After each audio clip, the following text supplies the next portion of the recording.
From Aya Hussein, Egypt. Many Christians allege that Sheikh Ahmed Deedat got a disease that affected his tongue because he lied about the gospel. Such allegations make me really upset. Kindly advise how to respond to such claim. To tell you that Sheikh Deedat, it is wrong to say disease affecting the tongue. Sheikh Deedat, may Allah grant him Jannah, Rahimullah, may Allah have mercy on him. He had a stroke in 1996 and he was paralyzed from below the face downwards. He was paralyzed, he could not move. To say that Allah gave this as a punishment because he spoke against the gospel or he lied against the gospel is not true. And as I mentioned in my earlier answer, that any calamity or any disease, it may either be a punishment or it may be a test. How do you realize that whether any calamity is a test or a punishment? If the person is on the straight path, then that calamity is a test. And Allah wants to test that servant of his, that if I increase the calamity, will the person yet have faith in me or not? And if the person, even after a calamity befalls him or her, yet the faith is strong, then Allah subhanahu wa ta'ala gives a higher reward and Allah will grant him a higher status in Jannah. So Allah tests his servant. That's the reason our beloved Prophet ﷺ said, the maximum difficulties amongst the human beings are put on the Anbiyas, on the prophets, on the messengers of Allah, because they are the highest caliber. So compared to the other human beings, all the Anbiyas, and Allah subhanahu wa ta'ala sent 124,000 prophets on the face of the earth. All these prophets were tested much more than a normal human being. That means they will get a much higher status in Jannah than the other human beings. If it's a punishment, then it is for those people who have committed a sin. So if a person has sinned and has gone against the commandment of Allah subhanahu wa ta'ala, that calamity is a punishment. And you come to know that in the punishment the person suffers. Whereas in a person, if it's a test, the person who's on the straight path, his iman increases. And as far as Sheikh Deedat is concerned, alhamdulillah, I knew him very closely. I was one of the first few people that when he got the stroke, I had just performed my Hajj and I flew from Saudi Arabia straight to South Africa, and alhamdulillah, I personally met him. Even though he had the stroke, even though he could not move, he could not speak, he used to converse through the blinking of his eyes. There was a chart that was kept behind him, which had 1, 2, 3, 4, 5 rows.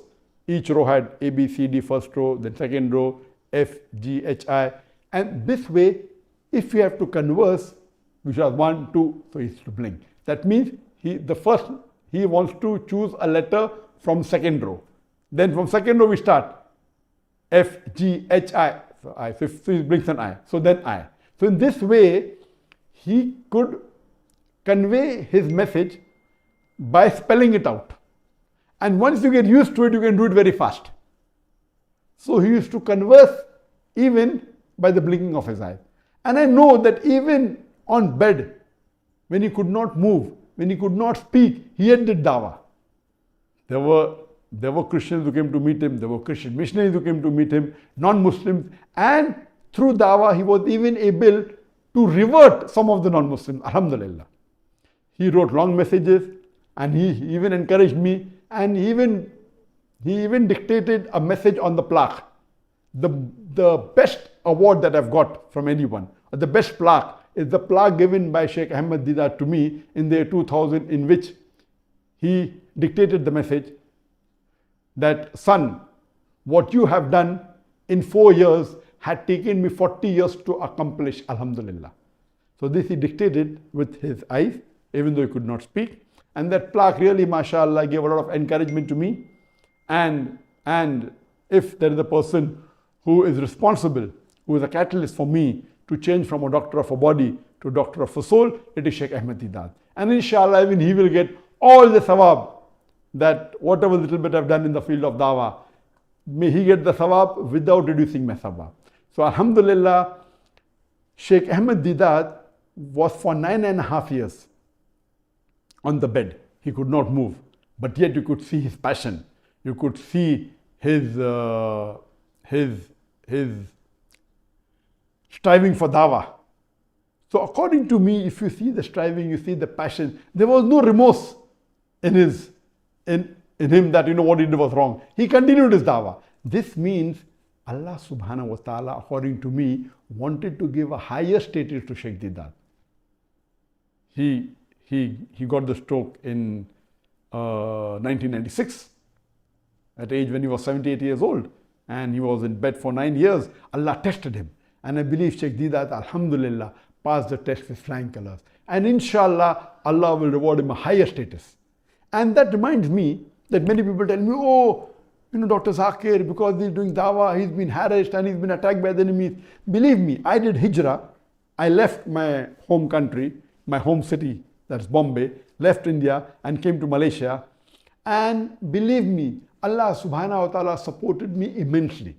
If I have to think, I can point out 10,000 difficulties. But if I have to contemplate on the mercy of Allah, I can think of millions of things that Allah has blessed me. So depending upon whether you're an optimist or a pessimist, and believe me, I'm very happy.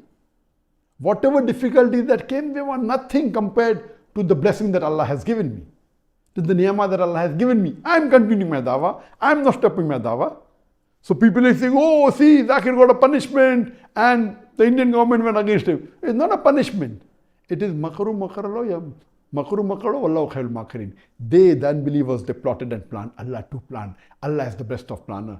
This BJP government, the Indian government, they planned against the Muslims and they did it. And one of the planning was to remove me out of the country so that, because of the popularity, so that they could continue the injustice on the Muslims. But alhamdulillah, Allah gave me a better country, and mashallah, my dawah has increased. It hasn't stopped. I'm continuing. So these are tests, and I pray to Allah subhanahu wa ta'ala, may He accept my effort, and may He give me a higher status in Jannah.